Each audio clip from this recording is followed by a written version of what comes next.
오늘 함께 읽으실 본문은 민수기 4장의 말씀입니다. 본문을 잠시 요약해 드리겠습니다. 민수기 4장은 레위 자손이 할 일을 구체적으로 지시합니다. 먼저 고핫 자손은 회막 안에 지성물을 운반하는 일을 맡았습니다. 지성소 등이 여기에 포함됩니다. 대제사장조차 1년에 한 번밖에 볼 수 없는 이 지성소 등을 행진할 때마다 운반해야 하는 일이었으니 까다로운 절차를 따를 수밖에 없었습니다. 제사장이 포장을 해두면 고핫 자손이 와서 그것을 메고 운반하도록 했습니다. 둘째로 게르손 자손은 성막에 사용되는 휘장과 줄 등을 운반하는 일을 맡았습니다. 그리고 마지막 무라리 자손은 성막의 기둥과 말뚝 등을 운반하였습니다. 고핫 자손이 하는 일이 가장 중요하기는 했지만 나머지 자손들이 하는 일도 꼭 필요했습니다. 하나님의 일은 모두 중요하고 필요합니다. 그러므로 각자가 가지고 있는 재능과 주신 소명을 따라 최선을 다해 그리스도의 몸을 세워가야 합니다. 함께 이 시간 민수기 4장을 오디오로 들으며 함께 묵상하도록 하겠습니다. 민수기 4장. 또 여호와께서 모세와 아론에게 말씀하여 이르시되 레위 자손 중에서 고핫 자손을 그들의 종족과 조상의 가문에 따라 집계할지니 곧 30세 이상으로 50세까지 회막의 일을 하기 위하여 그 역사에 참가할 만한 모든 자를 계수하라. 고핫 자손이 회막 안의 지성물에 대하여 할 일은 이러하니라. 진영이 전진할 때에 아론과 그의 아들들이 들어가서 칸 막는 휘장을 걷어 증거궤를 덮고 그 위를 해달의 가죽으로 덮고 그 위에 순청색 보자기를 덮은 후에 그 채를 꿰고 진설병의 상에 청색 보자기를 펴고 대접들과 숟가락들과 주발들과 붓는 잔들을 그 위에 두고 또 항상 진설하는 떡을 그 위에 두고 홍색 보자기를 그 위에 펴고 그것을 해달의 가죽 덮개로 덮은 후에 그 채를 꿰고 청색 보자기를 취하여 등잔대와 등잔들과 불집게들과 불똥 그릇들과 그 쓰는 바 모든 기름 그릇을 덮고 등잔대와 그 모든 기구를 해달의 가죽 덮개 안에 넣어 매는 틀 위에 두고 금제단 위에 청색 보자기를 펴고 해달의 가죽 덮개로 덮고 그 채를 꿰고 성소에서 봉사하는 데에 쓰는 모든 기구를 취하여 청색 보자기에 싸서 해달의 가죽 덮개로 덮어 매는 틀 위에 두고 제단의 재를 버리고 그 제단 위에 자색 보자기를 펴고 봉사하는 데에 쓰는 모든 기구 곧 불 옮기는 그릇들과 고기 갈고리들과 부삽들과 대야들과 제단의 모든 기구를 두고 해달의 가죽 덮개를 그 위에 덮고 그 채를 꿰 것이며 진영을 떠날 때에 아론과 그의 아들들이 성소와 성소의 모든 기구 덮는 일을 마치거든 고핫 자손들이 와서 맬 것이니라. 그러나 성물은 만지지 말라. 그들이 죽으리라. 회막 물건 중에서 이것들은 고핫 자손이 맬 것이며 제사장 아론의 아들 엘르아살이 맡을 것은 등유와 태우는 향과 항상 드리는 소제물과 관유이며 또 장막 전체와 그 중에 있는 모든 것과 성소와 그 모든 기구니라. 여호와께서 또 모세와 아론에게 말씀하여 이르시되 너희는 고핫 족속의 지파를 레위인 중에서 끊어지게 하지 말지니 그들이 지성물에 접근할 때에 그들의 생명을 보존하고 죽지 않게 하기 위하여 이같이 하라. 아론과 그의 아들들이 들어가서 각 사람에게 그가 할 일과 그가 맬 것을 지휘하게 할지니라. 그들은 잠시라도 들어가서 성소를 보지 말라. 그들이 죽으리라. 여호와께서 또 모세에게 말씀하여 이르시되 게르손 자손도 그 조상의 가문과 종족에 따라 계수하되 30세 이상으로 50세까지 회막에서 복무하고 봉사할 모든 자를 계수하라. 게르손 종족의 할 일과 맬 것은 이러하니 곧 그들이 성막의 휘장들과 회막과 그 덮개와 그 위에 해달의 가죽 덮개와 회막 휘장문을 매며 뜰의 휘장과 성막과 제단 사방에 있는 뜰의 휘장문과 그 줄들과 그것에 사용하는 모든 기구를 매며 이 모든 것을 이렇게 맡아 처리할 것이라. 게르손 자손은 그들의 모든 일 곧 맬 것과 처리할 것을 아론과 그의 아들들의 명령대로 할 것이니 너희는 그들이 맬 짐을 그들에게 맡길 것이니라. 게르손 자손의 종족들이 회막에서 할 일은 이러하며 그들의 직무는 제사장 아론의 아들 이다말이 감독할지니라. 너는 무라리 자손도 그 조상의 가문과 종족에 따라 계수하되 30세부터 50세까지 회막에서 복무하고 봉사할 모든 자를 계수하라. 그들이 직무를 따라 회막에서 할 모든 일 곧 그 맬 것은 이러하니 곧 장막의 널판들과 그 띠들과 그 기둥들과 그 받침들과 뜰 둘레의 기둥들과 그 받침들과 그 말뚝들과 그 줄들과 그 모든 기구들과 그것에 쓰는 모든 것이라. 너희는 그들이 맡아 맬 모든 기구의 품목을 지정하라. 이는 제사장 아론의 아들 이다말의 수하에 있을 무라리 자손의 종족들이 그 모든 직무대로 회막에서 행할 일이니라. 모세와 아론과 회중의 지도자들이 고핫 자손들을 그 종족과 조상의 가문에 따라 계수하니 30세부터 50세까지 회막에서 복무하고 봉사할 모든 자, 곧 그 종족대로 계수된 자가 2750명이니 이는 모세와 아론이 여호와께서 모세에게 명령하신 대로 회막에서 종사하는 고핫인의 모든 종족 중 계수된 자이니라. 게르손 자손 중 그 종족과 조상의 가문을 따라 계수된 자는 30세부터 50세까지 회막 봉사에 참여하여 일할 만한 모든 자라. 그 종족과 조상의 가문을 따라 계수된 자는 2630명이니 이는 모세와 아론이 여호와의 명령대로 회막에서 종사하는 게르손 자손의 모든 종족 중 계수된 자니라. 무라리 자손의 종족 중 그 종족과 조상의 가문을 따라 계수된 자는 30세부터 50세까지 회막에서 복무하고 봉사할 모든 자라. 그 종족을 따라 계수된 자는 3200명이니 이는 모세와 아론이 여호와께서 모세에게 명령하신 대로 무라리 자손들의 종족 중 계수된 자니라. 모세와 아론과 이스라엘 지휘관들이 레위인을 그 종족과 조상의 가문에 따라 다 계수하니 30세부터 50세까지 회막 봉사와 매는 일에 참여하여 일할 만한 모든 자, 곧 그 계수된 자는 8580명이라. 그들이 할 일과 짐을 매는 일을 따라 모세에게 계수되었으되 여호와께서 모세에게 명령하신 대로 그들이 계수되었더라. 아멘. 오늘 이 민수기 4장의 말씀을 통해 광야의 길 질서를 따라 걷다라는 제목으로 함께 은혜 나누기 원합니다. 여러분 혹시 가구 조립을 해보신 적이 있으실 겁니다. 이케아에서든 어디서든 가구를 조립하게 되는데 보통 가구를 조립할 때 보니까 두 부류의 사람이 있는 것 같아요. 첫 번째 부류는 이제 박스를 뜯고 설명서를 찾습니다. 그리고 설명서를 보면서 이제 꼼꼼히 하나씩 설명서에 따라서 조립을 합니다. 두 번째 부류는 이제 저와 같은 사람들인데 박스를 뜯고 설명서를 한번 보고 아하 그리고 설명서를 던져놓고 이제 마음대로 조립을 감으로 시작을 하는 거죠. 제가 학교 다닐 때 한번 책장을 샀던 기억이 납니다. 그래서 책장을 사와서 그때도 당연히 이제 박스를 뜯고 설명서를 보긴 합니다. 설명서를 보긴 하는데 아하라고 하고 설명서를 이제 던져놓죠. 그리고 이제 감으로 그 책장을 조립하기 시작을 했습니다. 그런데 하나 부품이 있었어요. 그래서 구멍이 있길래 이제 설명서를 잠깐 보고 여기다 꽂으면 되는구나 라고 생각을 하고 딱 꽂아서 이제 드라이버로 돌리는 순간 우지직 하면서 그 합판이 깨져 버렸습니다.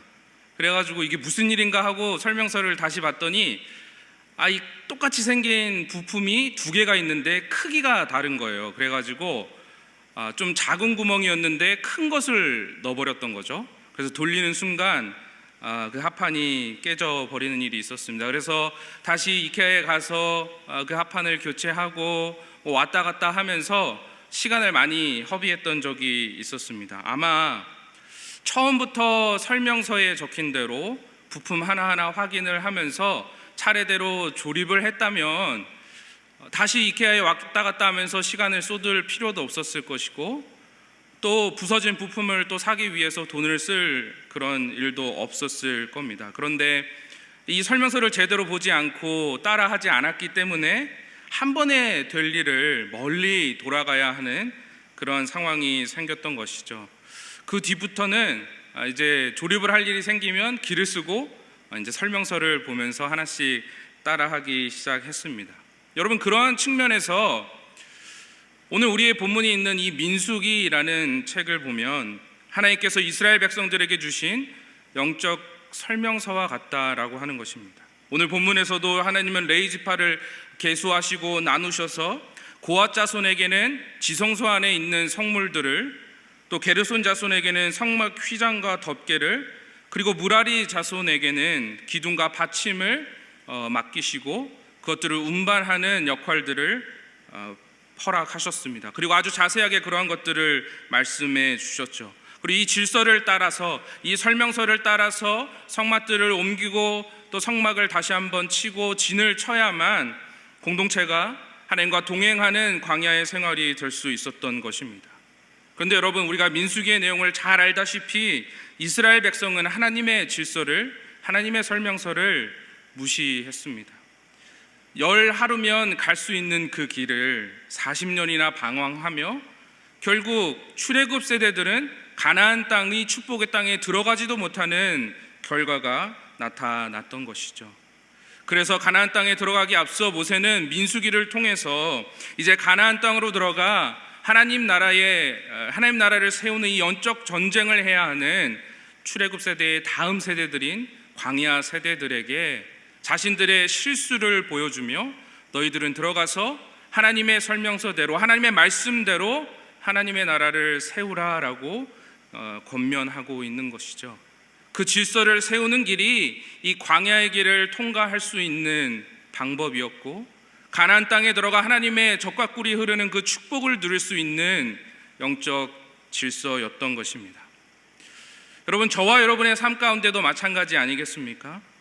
우리의 삶에도 영적인 질서가 세워져야 하는 것입니다. 하나님의 말씀인 이 설명서대로 하나하나 차근히 따라하며 그 질서가 세워질 때야말로 하나님이 허락하시는 이 광야의 길 가운데서 그 축복을 누리며 가나안 땅에 소망을 붙들고 이 고난의 길을 통과할 수 있게 되는 것이죠. 오늘 본문 속에 레위인의 사명을 통해서 하나님이 이들에게 주신 그 질서를 통해서 하나님이 우리에게 세우기 원하시는 이 영적 질서가 무엇인지 깨닫고 그들 우리의 삶에 세워감으로 광야의 길 같은 우리의 인생의 고난길을 넉넉히 통과하는 은혜가 저와 여러분 가운데 있기를 축복합니다. 그렇다면 광야길 같은 인생길 가운데 하나님과 동행하며 이 길을 넉넉히 통과하기 위해서 우리가 기억해야 하는 교훈들이 무엇일까요? 첫 번째로 중심이 중요하다라고 하는 사실입니다. 우리가 어디에 중심을 두고 살아가는지 그 영적인 중심, 그 중심에 기반한 인생의 질서, 삶의 질서를 다시 한번 세워가야 한다라는 것이죠. 오늘 민수기 4장은 3장의 내용과 짝을 이루고 있습니다. 그래서 레위의 사람들을 계수하고 그들에게 어떻게 하나님의 성막을 섬기고 그것들을 옮겨야 하는지에 대한 내용을 자세히 설명해 주고 있는데요. 여러분, 그 이스라엘 백성의 가장 중심에 무엇이 놓여 있는지 잘 아실 겁니다. 하나님의 임재를 상징하는 회막이 그 중심에 놓여 있었습니다. 그리고 이스라엘 백성의 진영은 이 회막을 중심으로 하나님을 중심으로 펼쳐져 있었던 것입니다. 그래서 이스라엘 백성들은 눈을 돌려 그 가운데를 쳐다보면, 그 중심을 찾아보면 하나님의 임재의 상징인 불기둥과 구름기둥을 매일 아침 저녁으로 볼 수 있었고, 그들의 삶이 무엇을 중심으로 살아가야 하는지를 시청각 자료처럼 깨달을 수 있었던 것이죠. 여러분, 오늘 본문에서도 회막을 중심으로 각기 다른 자손들이 각자의 임무를 받게 됩니다. 가장 중요한 성물을 움직였던 고핫 자손이 있었고, 특히 아론의 후손인 제사장들은 회막 동쪽의 자리를 잡고 가장 중심적인 자리에 진을 치게 됩니다.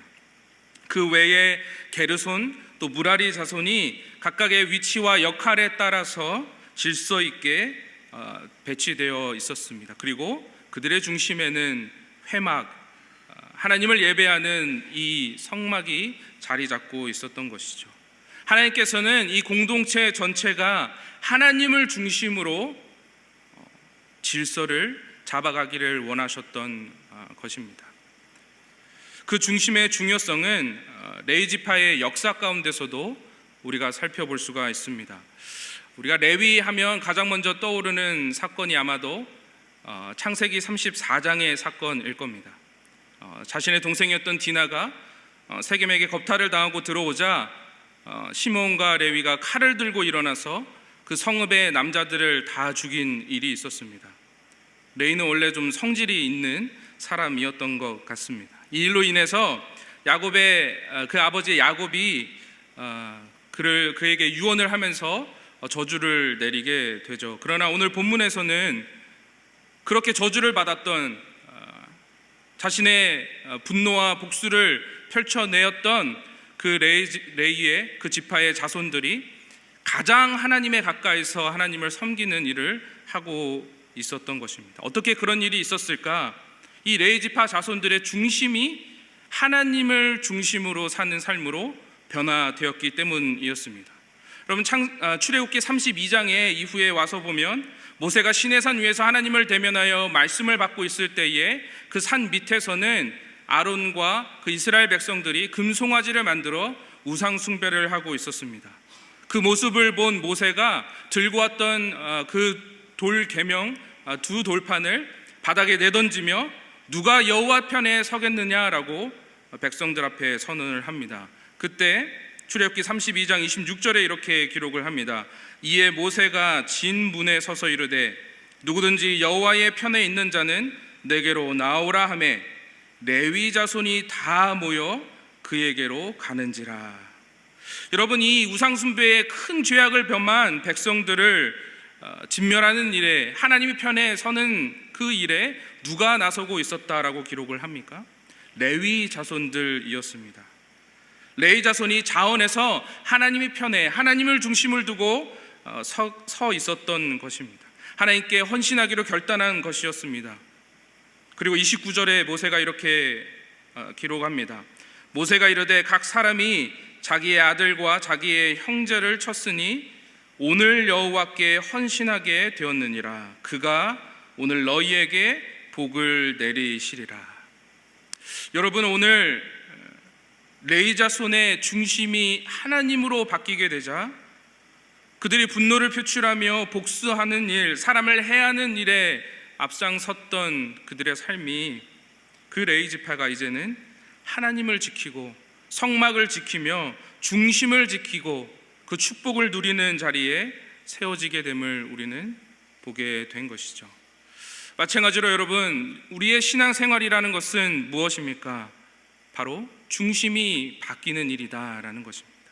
우리의 중심이 명확해지고 내 삶에 무엇이 놓여 있는지, 내가 생각하고 말하고 행동하는 그 삶의 모든 중심이 무엇인지, 내가 무엇을 위해 살아가는지 그것이 명확해지고 견고해지는 것, 그것이 바로 우리의 신앙생활이다라고 하는 것입니다. 광야와 같은 인생길에서 이 영적 중심을 잡지 못하면 이스라엘처럼 두 주면 가는 그 광야의 길을 수십 년을 걸려 돌아가는 일이 생길 수가 있게 되는 것이죠. 중심이 무너지면 쓰러지게 되어 있다라는 것입니다. 여러분, 여기에 아마도 크루즈 여행을 다녀오신 분들 계실 겁니다. 저도 한번 가볼까 싶어가지고 이래저래 검색을 하고 어떤 게 좋나 검색을 하다 보니까 크루즈라는 배가 엄청 큰 배도 있더라고요. 그래서 보니까 20층이나 되는, 저는 깜짝 놀랐습니다. 배가 20층이 있다는 게, 아파트 한 채가 그 바다 위에 세워져 있는 것인데, 그러면서 이런 생각이 들었어요. 그렇게 길쭉하게 배가 세워져 있는데 어떻게 넘어지지 않을 수 있을까? 그래서 좀 검색을 해보니까 그 배의 가장 아래층, 가장 중심이 되는 그 자리에 우리가 상상하지 못했던 수십만 톤의 물이, 평형수라는 물이 담겨 있다라고 하는 것이었습니다. 그래서 그 물이 가장 중심에서 배의 중심을 잡으니까 파도가 와서 배가 잠시 휘청거리고 흔들릴 수는 있어도 넘어지지 않는 것입니다. 우리가 잘 아는 오뚜기처럼 흔들릴 수는 있어도 다시 중심을 잡고 세워지게 되는 것이죠. 여러분, 우리의 인생도 마찬가지 아니겠습니까? 우리의 삶의 중심에 무엇이 있어야 하겠습니까? 우리의 삶의 중심에 그 다른 것이 아닌 오직 예수 그리스도, 그분의 은혜가 중심이 되어 살아갈 때에 때로 우리의 광야길 가운데 흔들릴 수는 있어도, 잠시 넘어질 수는 있어도 다시 일어서는 은혜가 저와 여러분들 가운데 있게 된다라는 것이죠. 여러분의 삶의 중심에는 무엇이 놓여져 있습니까? 안정된 직장, 사람들의 평가와 인정, 자녀들의 성공, 여러분의 취미와 여가 생활, 여러분의 삶에 무엇이 중심에 놓여 있든지 우리는 그 중심에 따라 살아가게 되어 있습니다. 오늘 시간 저는 우리의 삶의 예수 중심, 복음 중심, 은혜 중심의 삶으로 굳게 세워지길 주님의 이름으로 축복합니다. 그렇게 우리의 삶의 중심이 바로 세워졌을 때에 그 영적 질서로 말미암아 우리의 광야길이 넉넉히 승리하는 길이 될 줄로 믿습니다. 여러분, 두 번째 영적 질서가 무엇입니까? 중심으로 갈수록 더 큰 거룩이 요구된다라고 하는 사실입니다. 우리가 하나님과 더욱 가까이 하면 할수록 우리에게 더 큰 책임과 의무, 거룩의 그 의무가 주어진다라는 것이죠. 다시 말해서 하나님과 가까이 하기 위해서는 우리 중심에 계신 하나님께 드릴 합당한 거룩함이 그의 삶의 모습이 필요한 것입니다. 민수기 4장을 보시면 레위인들이 회막의 일을 맡기 위해서 한 가지 나이 제한이 있었습니다. 30세부터 50세로 엄격히 정해져 있었죠. 3절에 보면 회막에서 일하러 나올 수 있는 30세부터 50세까지의 남자들을 모두 조사하라라고 하나님께서 말씀하셨습니다. 이후로도 6번이나 이 30세에서 50세라는 기준이 반복이 되고 있습니다. 여러분, 이 나이 제한이 반복되었다는 것은 단순히 중요한 규정을 넘어서서 이 거룩함과 성숙함 없이는 이 하나님의 임무를 수행할 수 없다라는 것, 그리고 생명을 잃을 수 있는 중대한 문제라는 것을 보여주고 있는 것입니다. 여러분, 실제로 지성물을 다룰 때에 레인들은 조심하지 않으면 죽음에 이를 수 있었습니다. 하나님의 명령대로 철저히 그 설명서대로 따라 했어야 했던 것입니다. 오늘 본문 19절에 보면 그들이 지성물에 접근할 때에 그들의 생명을 보존하고 죽지 않게 하기 위하여 이같이 하라. 지금까지 설명했던 모든 설명의 내용들을 철저히 따라야 한다라고 기록을 하는 것이죠.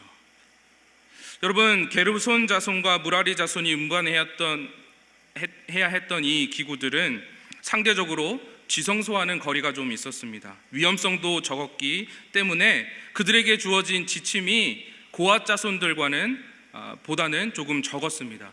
그래서 오늘 본문을 쭉 보시면 고앗 자손들에게 지성물을 운반해야 되는, 하나님과 가장 가까이 있었던, 가장 큰 책임과 의무가 있었던 그 자손들에게는 무려 20절이나 되는 분량을 할애하면서 자세하게 그 내용들을 설명을 합니다. 그리고 그 다음으로 게르손 자손에게는 8절의 그 구절들이 할애돼서 설명이 되고, 또 가장 지성소에서 멀리 있었던 그 펜스를 정리하고 운반해야 했던 무라리 자손에게는 4절의 구절들이 할애되어 그들의 할 일들을 설명을 해주고 있는 것이죠. 여러분, 무슨 의미입니까? 하나님의 임재의 상징이었던 성막과 선물들을 다루는 일이 엄격한 그 자격과 책임이 필요했다라는 것입니다. 하나님께 가까이 가면 갈수록 주어지는 거룩의 요구가 점점 더 커지게 된다라는 것이죠.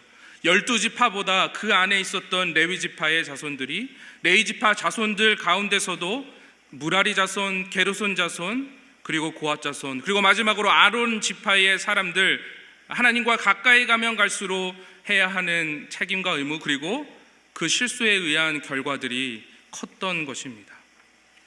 여러분, 우리의 신앙생활에도 이 원리는, 이 영적 질서는 그대로 적용이 되는 것입니다. 하나님을 대면하는 일은 우리가 가볍게 생각해서는 안 되는 일이다라는 것입니다. 우리가 신앙생활을 유지하면서 계속되면서 하나님과 점점 가까워지면 질수록 더욱더 하나님이 두려워지고 경외하는 마음이 우리 안에 커질 수밖에 없다라는 것이죠. 그래서 하나님과 가까이 동행하기 위해서, 하나님과 동행하며 이 경외 생활을 완주하기 위해서는 단순히 모태신앙이라서, 단순히 해오던 습관이라서 해서는 안 된다라고 하는 것이죠. 하나님을 만나면 만날수록, 가까워지면 가까워질수록 더 큰 거룩의 수준이 요구되어지는 것, 우리의 삶의 모습과 삶의 양태들이 변화되어져야만 하는 것, 그것이 하나님 나라의 질서이기 때문입니다. 그런데 우리는 여전히 우리의 신앙생활은 때때로 왜곡될 때가 있는 것 같습니다. 이 시대의 분위기가 그런 것 같아요. 친근한 하나님을 너무나도 강조하기 때문에 하나님께 가까이 가면 갈수록 내 짐이 덜어지고, 내 짐을 덜어주시는 하나님 때문에 아무것도 하지 않아도 된다, 책임을 지지 않아도 된다라는 그러한 마음이 우리 깊숙한 곳에 자리 잡고 있는 것은 아닌지 모르겠습니다. 그래서 내 삶에서 끊임없이 나타내는 죄에 대한 반성과 회개, 그 죄와 싸우는 영적 정쟁, 그리고 그리스도인으로 살아가려고 했을 때에 나타나는 고민과 고뇌, 그 스트러글이 우리의 삶에 없을 때가 있다라는 것이죠.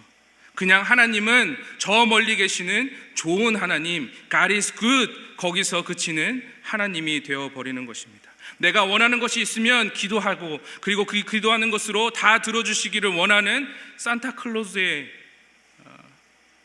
밖에 되지 않는 하나님이 되어버리는 것이죠.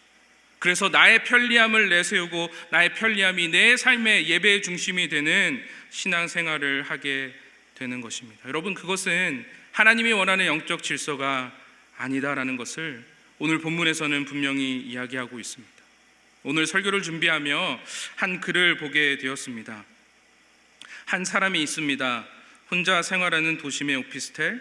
어느 주일 아침 모태신앙으로 자라왔지만 지금은 어렸을 때처럼 바쁘게 옷을 준비하고 고르며 서둘러 교회로 향하지 않습니다. 그 대신 간편한 옷차림으로 책상 앞에 앉아 컴퓨터 전원을 켭니다. 그리고 오케스트라가 연주하는 성가곡을 틀어놓습니다. 작은 오피스텔은 어느새 예배당과 같은 분위기가 됩니다. 이제 온라인으로 들어가 유명한 교회 가운데 기분에 따라 한 곳을 고릅니다. 그러면 그 교회의 목사님 얼굴이 화면에 나오죠. 목사님 얼굴 밑에는 주제별로 설교 리스트가 메뉴판처럼 펼쳐져 있습니다.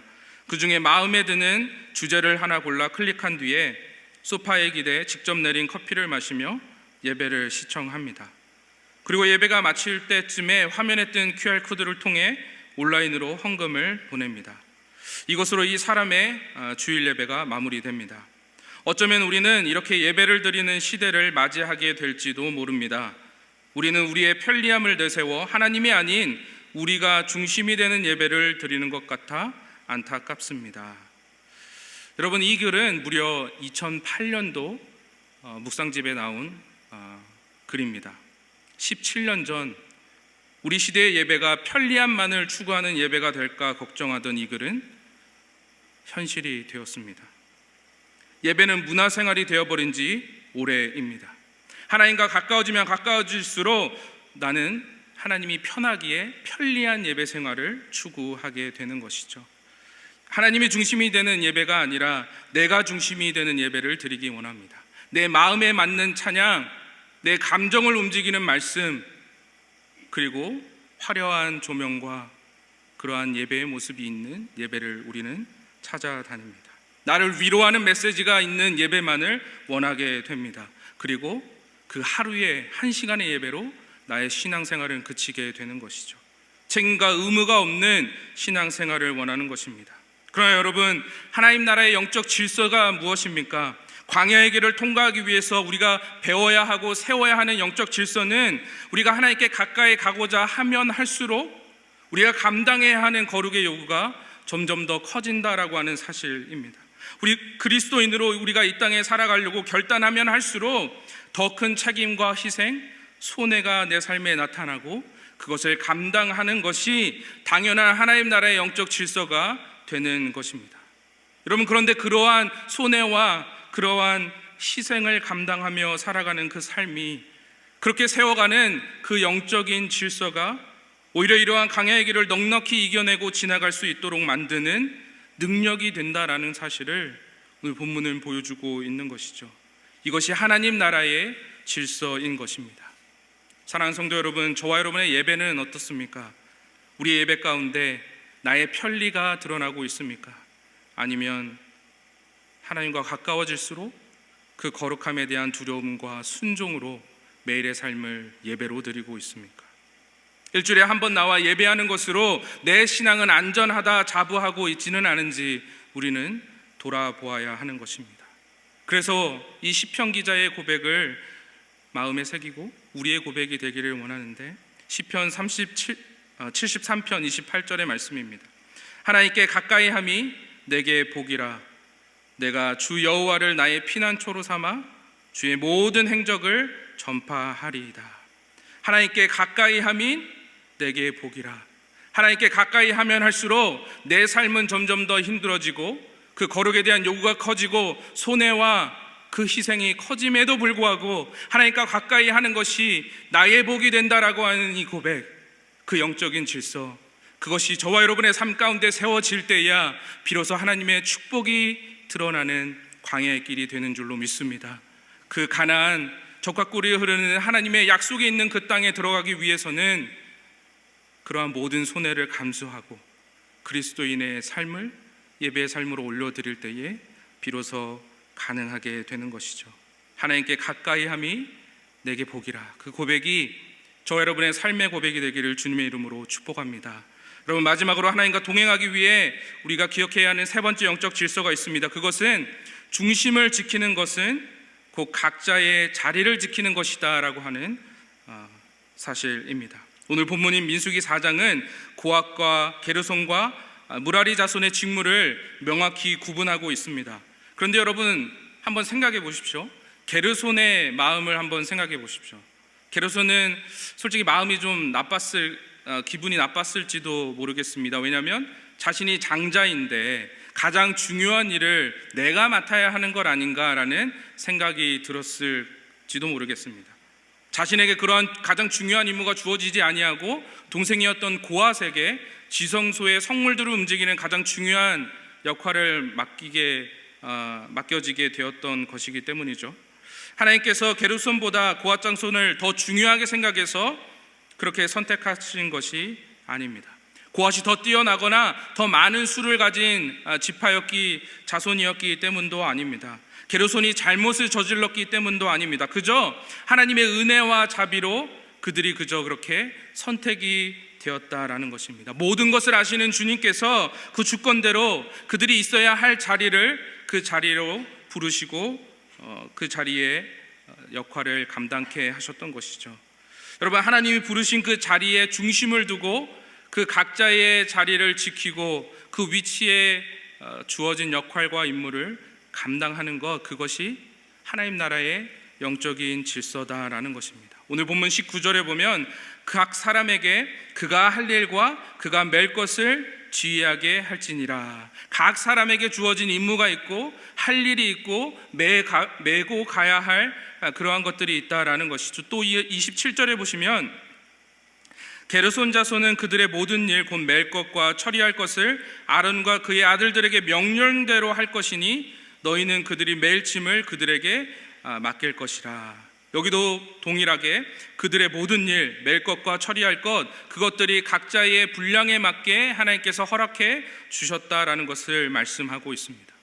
그렇습니다, 여러분. 하나님 나라의 질서 무엇입니까? 모두 자기 자리를 지키는 충성으로 세워지는 나라다라는 것이 하나님 나라의 질서입니다. 우리의 가정과 우리의 교회, 이 사회에서도 동일하지 않습니까? 각자의 자리에 주어진 그 모든 인물들을, 소임들을 최선을 다할 때에 그 공동체는 건강하게 세워지는 것입니다. 다른 사람들을 돌아볼 이유가 없는 것이죠. 다른 사람들을 쳐다보며 왜 쟤는 저렇게 중요한 일을 맡는데 나는 이거밖에 안 됩니까? 나도 저 일을 할 수 있습니다 라고 나서서도 안 된다라는 것입니다. 각자에게 주어진 자리를 지킬 때에 그 중심을 지키는 것이고 하나님 나라가 비로소 세워지게 되는 것이죠. 여러분 잘 아는 요한복음 21장에서 예수님을 부정했던 베드로를 예수님 직접 찾아오셔서 만나 주십니다. 양떼를 먹이고 목양하라라는 위대한 사명, 그리고 베드로가 어떻게 순교할지 그 영광스러운 순교에 대해서 예수님은 가슴 벅찬 그 사명을 말씀해 주셨죠. 그리고 그 말씀을 들은 베드로가 가장 처음 했던 말이 무엇인지 아십니까? 곁에 있었던 요한을 바라보면서 예수님, 얘는 저보다 대단한 일을 하나요? 예수님, 얘는 어떻게 죽게 되나요? 라는 말을 합니다. 그리고 요한복음은 그렇게 끝나게 됩니다. 여러분, 우리는 그러한 죄인들인 것 같습니다. 늘 비교하며 나는 얼마나 대단한 사람인가를 추구하는 사람들이죠. 남보다 내가 더 낫기를 원합니다. 쟤보다 조금 더 대단한 사명을 감당하기를 원하고 그 가운데 내가 드러나기를 원합니다. 그렇지 않으면, 내 공로가 인정받아지지 않으면 마음에 번민이 생기고 시기와 질투가 생기고 모든 게 짜증나고 하기 싫어지는 그러한 마음의 상태를 가진 자들이 우리의 마음 아니겠습니까? 그러나 하나님의 나라의 영적 질서는 누가 더 대단한 사명을 하는가에 있지 않다라는 것입니다. 하나님이 바라보시고 하나님이 기뻐하시고 하나님이 사용하시는 인생의 중심에는 각자 부르신 그 자리에서 맡겨진 일을 충성되이 감당하는 자가 하나님 나라의 큰 자임을 하나님은 말씀하고 계시는 것이죠. 주어진 각자의 자리를 지키는 것, 그래서 예배가 세워지고 교회가 세워지며 복음이 선포되도록 만드는 것, 그래서 작은 일일지라도, 누가 알아주지 않는 일일지라도, 누가 나를 쳐다보고 인정해주지 않더라도 그 일을 충성되이 감당하는 것, 그 자리를 지키는 것이 나의 중심을 지키는 것이고 하나님 나라의 영적 질서를 세워가는 것입니다. 여러분, 그러기 위해서 우리는 작은 일에도 신실할 수 있어야 하는 것입니다. 그것이 진짜 믿음이고 그것이 신앙생활인 것이죠. 아무도 안 보는 자리라 할지라도 하나님은 보고 계시고 알고 계시고 우리의 삶을 인정하고 계신다라는 믿음으로 주어진 작은 일에도 신실하게 감당할 때에 하나님 나라의 영적 질서가 세워지는 것입니다. 그래서 오늘 저는 우리 모두가 이 고린도전서 4장 2절의 말씀을 꼭 마음에 새기기를 소망합니다. 맡은 자들에게 구할 것은 충성이니라. 맡은 자들에게 구할 것은 충성이니라. 여러분, 이것이 하나님 나라의 영적 질서입니다. 이 말씀이 우리 열문 장로교회를 섬기는 모든 섬김의 자리에 모토가 되는 축복이 있기를 소망합니다. 맡은 자들에게 구할 것은 충성이니라. 그 충성된 마음으로 하나님 나라의 영적 질서를 세워가는 저와 여러분들 되기를 주님의 이름으로 축복합니다. 사랑하는 성도 여러분, 이 광야를 지나 하나님과 동행하려면 아무렇게나 걸어서는 안 됩니다. 하나님 우리에게 말씀하시는 그 설명서를 따라 차근차근 하나씩 따라가야 하는 것입니다.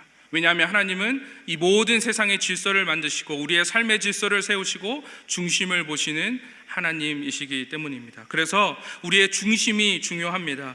이스라엘 진 가운데는 한가운데 성막이 있었고 그 중심은 하나님의 임재였습니다. 저와 여러분의 인생의 중심도 하나님이어야 합니다. 그리스도의 중심으로, 그 복음을 중심으로, 하나님의 말씀을 중심으로, 예배를 중심으로 우리의 삶이 세워질 때에 흔들리지 않고 방향을 잃지 않는 우리의 광야길이 되게 되는 것이죠. 둘째로, 하나님께 더욱더 가까이 갈수록 더욱 조심해야 합니다. 지성소로 갈수록 더 큰 거룩의 준비가 필요하다라는 것이죠. 우리가 더욱더 하나님과 동행하는 삶을 살아가면 갈수록 우리의 삶이 고달파질 수도 있습니다. 그러나 그 삶을 통해 하나님 나라의 복음은 선포되는 것입니다. 그리고 마지막으로 중심을 세우기 위해서 우리는 우리의 자리를 지켜야 합니다. 고핫과 게르손, 무라리 자손이 맡은 일을 그 자리에서 충성되이 감당했을 때에 성막은 무너짐 없이 세워지고 옮겨졌습니다. 우리도 우리에게 주신 그 하나님의 자리를 충성할 때에 우리의 가정과 교회, 그리고 우리의 신앙은 건강하게 세워지게 되는 것이죠. 광야의 길은 여러분, 그 하나님의 영적 질서를 따라 걸어야 하는 길입니다. 하나님이 중심이 되고 거룩함으로 나아가며 맡은 자리를 충실히 지킬 때에 그 길은 비록 거칠고 험한 광야의 길이라 할지라도 하나님이 함께하는 축복의 길이 되는 것입니다. 오늘 이 시간 하나님과 함께하는 그 광야의 길 끝 가운데 약속의 땅이 기다리고 있음을 기억하며 오늘 하나님이 세우신 이 영적 진리를 따라 이 길 넉넉히 승리하며 통과하시는 저와 여러분들 다 되시기를 주님의 이름으로 축원드립니다.